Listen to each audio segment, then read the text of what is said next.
Tenéis un examen dentro de poco, un examen de espacios vectoriales, y esto va a ser una serie de 3 vídeos, 4, sobre cómo hacer exámenes y en particular entrenaros para el examen de espacios vectoriales que os viene dentro de poco. Sí, esto es un homenaje al Avatar, una de mis series favoritas. Vale, vamos a empezar. Preparé un examen de entrenamiento que sé que tiene un poquito más de nivel de lo que os vais a encontrar, pero está bien para poneros fuertes con el examen. El examen que he subido a Moodle tiene 4 partes. Vamos a ir viendo cada una de ellas y algunas características importantes de las mismas. Empezamos con el test 1, que es un test de contenidos básicos. Hay una mezcla de contenidos de bajo nivel, con esto quiero decir cálculos, procedimientos, comprobaciones, y de alto nivel, razonamiento, interconexión, análisis, lectura comprensiva, muy importante. Pero en este test predominan más los primeros, los contenidos de bajo nivel. Estos son lo que en la asignatura llaman los contenidos básicos, ¿vale? Los tests que vamos a hacer aquí tienen más nivel que los de otros años debido pues, a las circunstancias del coronavirus. Empezamos con el primero. Como siempre hay que leer muy bien. He puesto el primero con afirmación falsa, o sea, ¿cuál de las siguientes afirmaciones es falsa? Entonces tenemos un espacio vectorial, un conjunto de vectores no nulos. Hay n vectores. Y nos dicen, si U no fuese base de V, siempre se puede completar hasta conseguir una base. Eso es cierto. Hemos visto en clase un teorema de compleción de base, ¿no? Usando ahí Gauss y completando con la base canónica. Si V está generado por U, y dado que U tiene n vectores, entonces U es base de V. Aquí deberían saltarme las alarmas porque puede que V, no me han dicho nada de la dimensión de V, pero si V está generado por L de U, puede que V tenga menos dimensión que N, haya vectores linealmente dependientes entre los de U, y entonces pues se cumpliría que V está generado por U, pero no que no es base. Entonces la falsa va a ser esta. Y de hecho es así. Si miramos la tercera, veremos que también es cierta, como la primera. Seguimos. Este es un test de comprobación de la fórmula, de una de las fórmulas que relacionan las ecuaciones minimales con la dimensión del espacio que representan. Esa fórmula dice que la dimensión del espacio total, que en este caso es n, es igual a la dimensión del subespacio, que en este caso es k, más el número de ecuaciones implícitas minimales, que es R. Entonces esto es una cuestión como de memorístico, ¿no? La tercera es la correcta, ¿de acuerdo?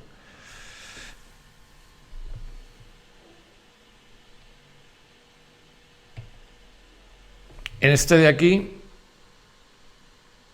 nos dicen lo siguiente. Tengo un conjunto de vectores U, que es U1 menos 1, 2 menos 2 y 5, 3. Sabemos que estos vectores generan R2 y nos dan el vector menos 2, 3. Y nos dice, bueno, aquí están X y Z los coeficientes de la combinación lineal de menos 2, 3 en función de los otros vectores. ¿Cuál de las siguientes afirmaciones es cierta? U es linealmente dependiente y los coeficientes de la combinación lineal son estos que aparecen ahí, aparecen en forma de parámetro. U es linealmente independiente y los coeficientes de la combinación lineal son, y nos dan otro conjunto que resulta ser igual que el anterior. La diferencia entre 1 y 2 es la palabra independiente y dependiente. Y por último, el 3 nos dicen que es linealmente dependiente y los únicos coeficientes de la combinación lineal son 21 octavos, 0 y menos 1,8. Vale, si miro a U es muy fácil darse cuenta que los dos primeros vectores son proporcionales. Y luego es muy fácil darse cuenta que, por ejemplo, 1 menos 1 y 5, 3, el rango de esos dos vectores va a ser 2. los pongo por filas e inmediatamente uno se da cuenta que no son proporcionales. Entonces, decir que U es linealmente independiente sería falso. ¿De acuerdo? Y entonces me quedaría el 1 y el 3. Y bueno, es fácil ver que en realidad los coeficientes de la combinación lineal son esos, porque cuando haces el sistema te va a quedar un sistema compatible indeterminado y va a salir en función de un parámetro. Vale. Esto es a consecuencia de que tenemos un sistema linealmente dependiente. ¿De acuerdo? Bien, el siguiente dice también cuál de las siguientes afirmaciones es falsa. Tenemos que tener cuidado, ¿vale? Entonces, esto es una típica pregunta de teoría, ¿no? Sabemos que U1 más U2 es siempre un subespacio vectorial, con tal de que lo sean U1 y U2, que es el caso. La intersección también lo es, y en cambio la unión no lo es, salvo que U1 esté contenido en U2 o al revés. Pero aquí nos dicen, en general, hablamos de no hay condiciones previas, y entonces la falsa es la tercera. Mucho cuidado al leer las afirmaciones falsas y ciertas. Si una pregunta dice cuál de las siguientes afirmaciones es falsa, eso hay que leerlo muy bien. Continuamos. Este de aquí tengo que pedir perdón porque se me coló y es igual que el primero.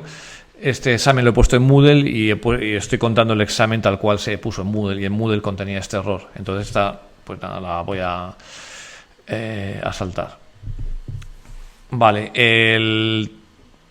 la pregunta 6 es una pregunta bastante sencilla de cuerpos, ¿no? Recuerdo que los espacios vectoriales están definidos sobre cuerpos. Y entonces, ¿cuál de las siguientes afirmaciones es cierta? 1K más 1K es igual a 2. Eso es falso, porque 1K puede ser un objeto muy distinto de 1, ¿no? Aquí estás jugando con el lector, que si K es siempre R, pero K puede ser C o un ZP, en fin. 1K más 1K es igual a 2K, sí, eso es. Y 1K más 1K no puede ser igual a 0K, en general. Y eso sería el primer test. En el segundo hay también una mezcla, es también un test de contenidos básicos, hay una mezcla de contenidos de bajo nivel y alto nivel, y aquí el porcentaje es 50-50, mitad y mitad. De nuevo, aquí los test que presentamos tienen más nivel que lo de los otros años, porque como he dicho antes, a causa del coronavirus, el examen va a ser online, a libro abierto. Y entonces, bueno, pues se ponen problemas y ejercicios y test que requieren más pensamiento que cálculo para, bueno, pues evitar la copia y bueno, porque hace falta evaluar ese tipo de destrezas, ¿no?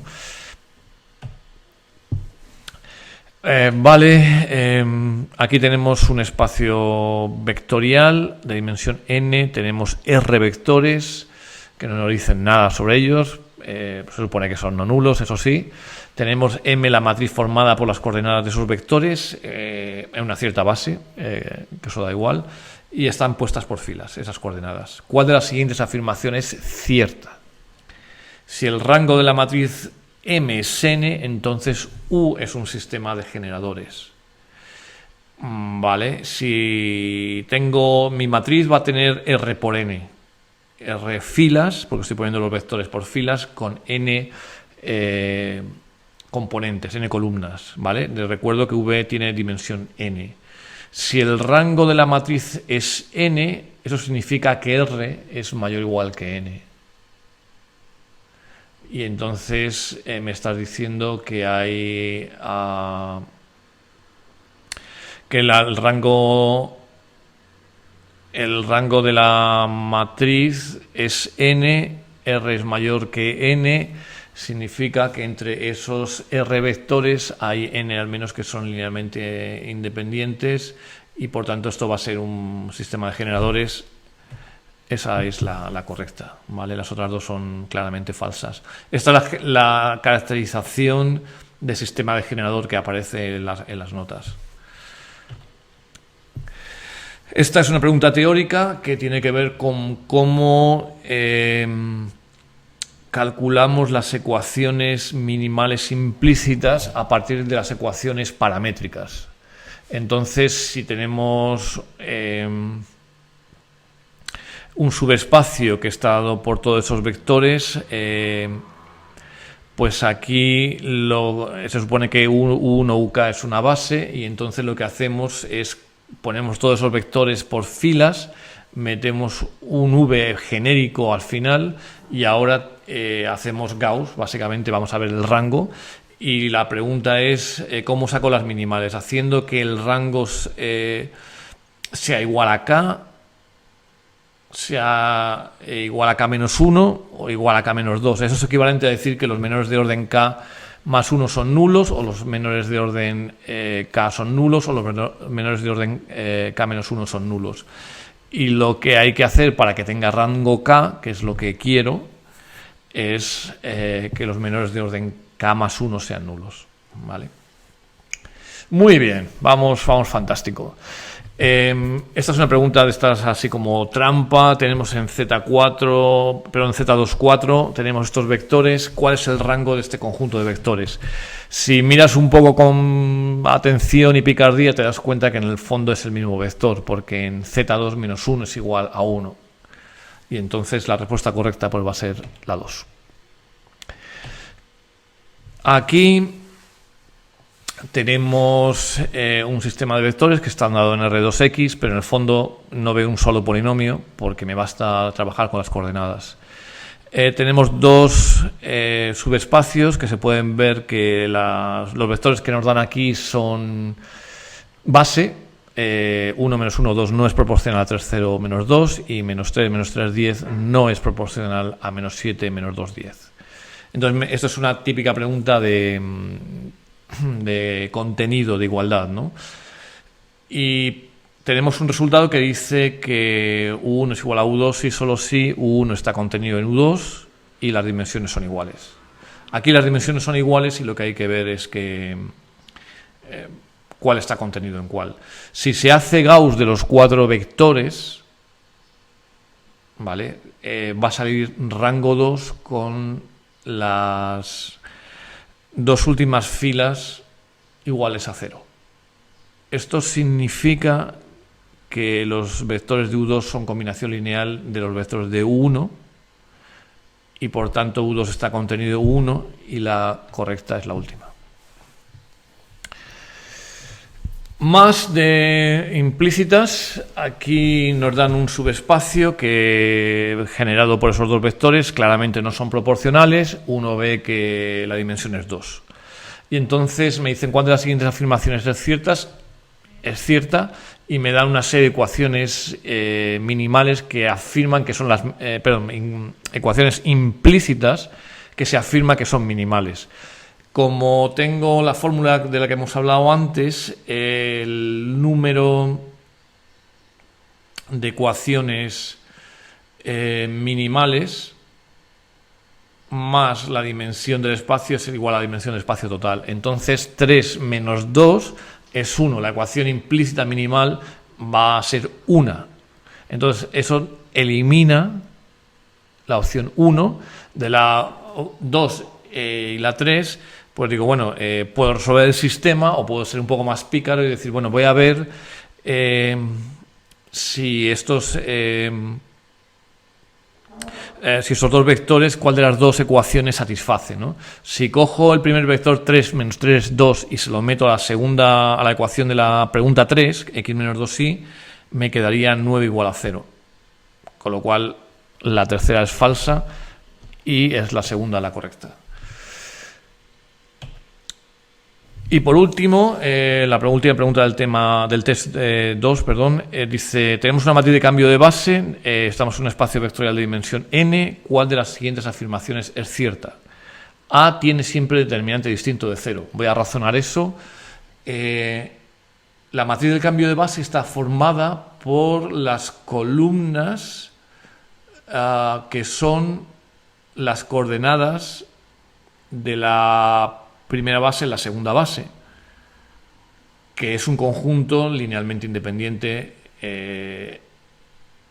y cuando las pongo en esa matriz me tiene que dar rango n, porque si no me da rango n es que no son linealmente independientes. Si la matriz es cuadrada, tiene rango n, eso significa que su determinante es distinto de 0. Luego la primera tiene que ser cierta. ¿Vale? La última es absurda, no puede ser igual a las otras puestas. Y A no puede tener determinante nulo por el argumento que acabo de hacer. Vale, vamos a la parte 3, que es un test de contenidos elaborados. Ahora los contenidos de bajo nivel hay menos o son más instrumentales, y hay alto nivel. Mucho razonamiento, mucha destreza de alto nivel. Entonces hay razonamiento, interconexión, análisis, mucha lectura comprensiva, ¿vale? Y de nuevo aquí son más difíciles que otros años. Señala 3 utilidades del algoritmo de Gauss en espacios vectoriales. Pone ejemplos de cada uno de ellos. De ellas, las utilidades.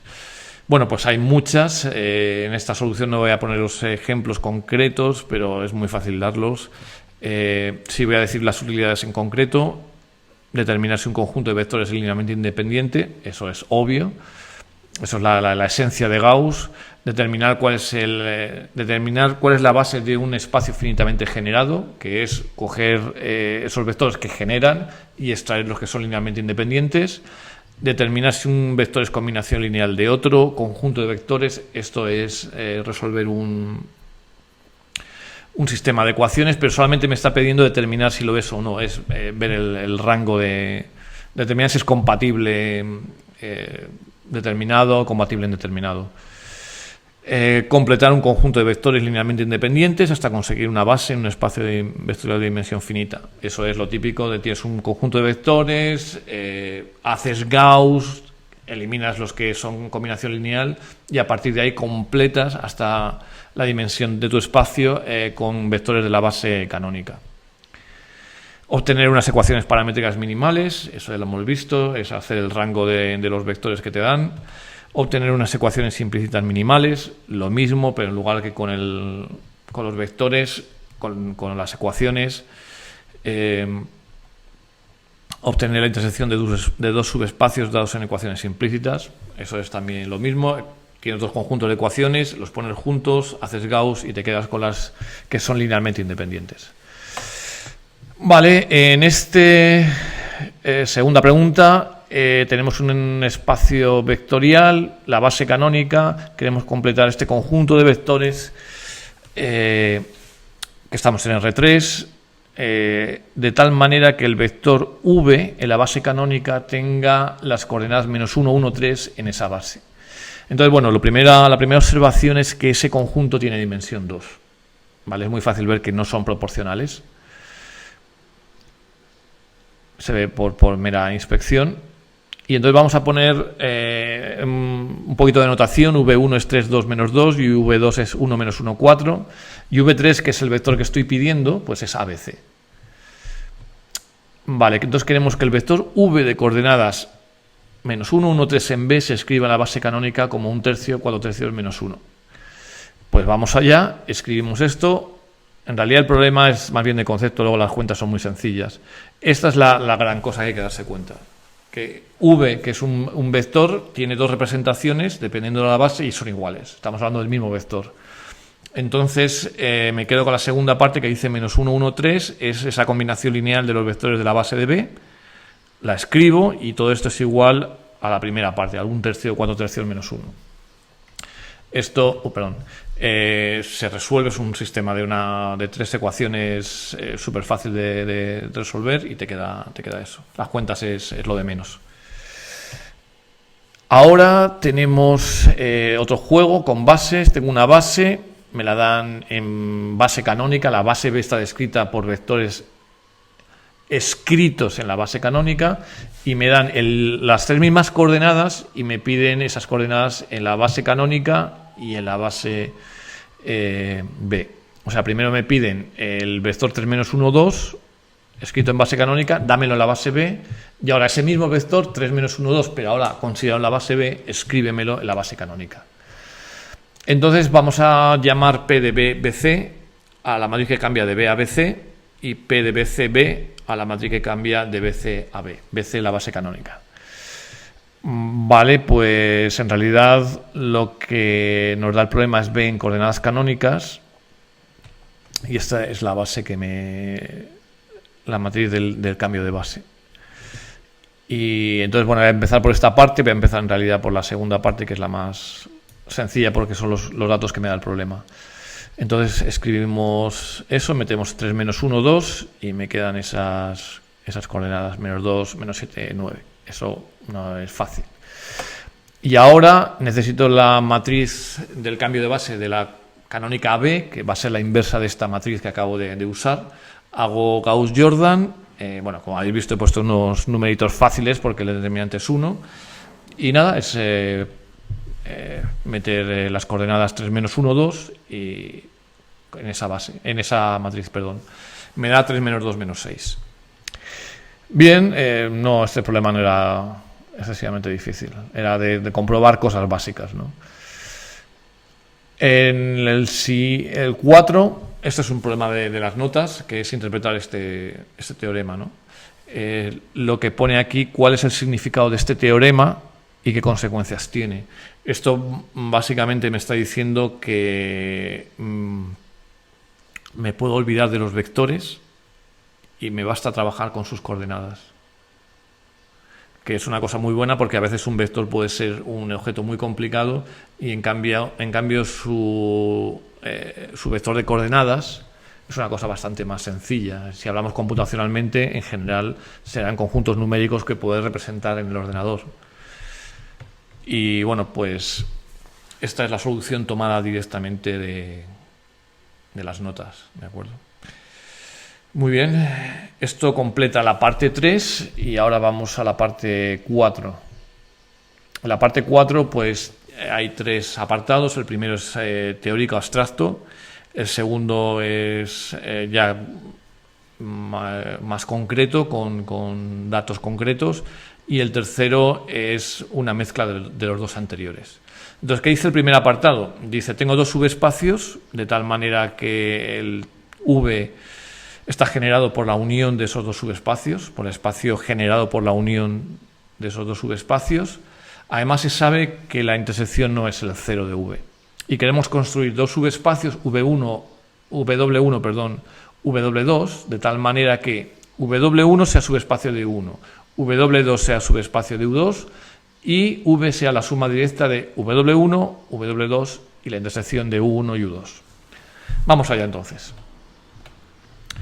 Dado que la intersección de U1 y U2 no es el cero de V, siempre se puede escoger una base.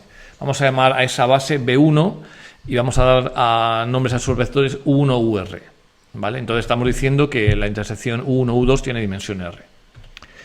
Por otro lado, puedo completar la base con un conjunto de vectores B2 que los voy a empezar a llamar el índice desde R más 1 hasta K.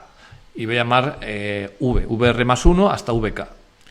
¿Vale? K va a ser el índice, el índice K marca la dimensión de U1. Vale, entonces B1 unión B2 es una base de U1. Y de manera análoga voy a completar B1, pero ahora yendo hacia U2. Y lo voy a completar poniendo WR más 1 hasta WM. Aquí M va a ser la dimensión de U2. Vale, esto es muy parecido a lo que hacíamos en el teorema que decía que la dimensión de V es la dimensión de la suma menos la dimensión de la intersección. ¿Vale? La fórmula de Grassmann. Bien, continuamos. Entonces vamos a establecer que W1 es L de B2, es decir, el espacio generado por esos vectores, y W2 va a ser el subespacio generado por esos vectores. ¿Vale? Y ahora vamos a comprobar que se cumplen las propiedades de 1 a 3. Primero, W1 es un subespacio de 1, ya que B2 es un conjunto de la base B1 unión B2. Así ha sido por construcción. W2 es subespacio de U2 por una razón similar, porque la base de U2 es B1 unión B3. ¿Vale? B1 intersección B2 es el vacío, son disjuntos, y B1 intersección B3 es el vacío, también son disjuntos.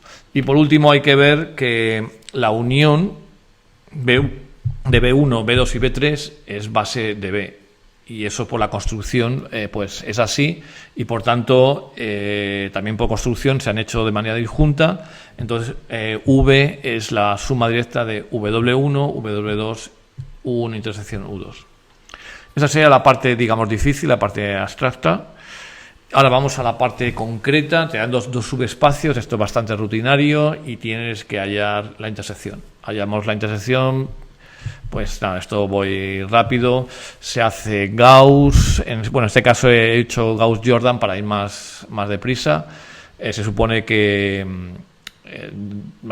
deberíais usar calculadoras online para hacer Gauss-Jordan y Gauss con rapidez. Y al final lo que me queda es que x y z es el vector z medio menos 3 medios de zz. Arreglo un poquito el vector multiplicando por 2 y me queda que la intersección está generado por 1 menos 3, 2. Y vamos al apartado final, que es construir W1, W2 como hemos hecho en el apartado 1, ¿vale? Y usando la base del apartado 2. Entonces aquí vamos a completar a partir de U1 intersección U2, ¿vale? Como la dimensión de U1 es 2, necesito nada más que un vector para completar.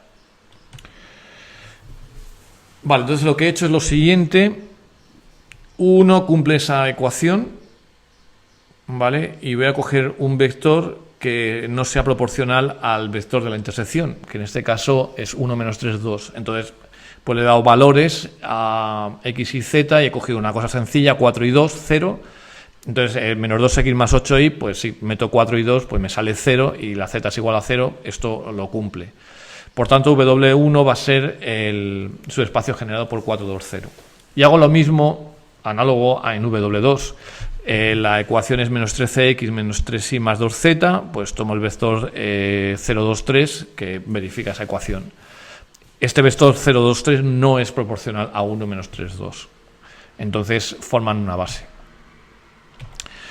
Y vamos a comprobar que las condiciones que me han pedido se cumplen. Vamos a ver W1, que es el subespacio generado por 4, 2, 0, es subespacio de 1, bien, porque veo que pertenece ahí. Lo mismo con W2, con 0, 2, 3, genial. Y ahora lo que tengo que ver es que tengo una base. En teoría sí, lo voy a comprobar. Hacemos Gauss y me sale rango 3. Vale, entonces, fantástico. Esto va a ser una base. Y eso cumple la ecuación que quería, que V sea la suma directa de W1, W2 y la intersección de 1, intersección O2. Y eso es todo, amigos. Hasta el próximo vídeo.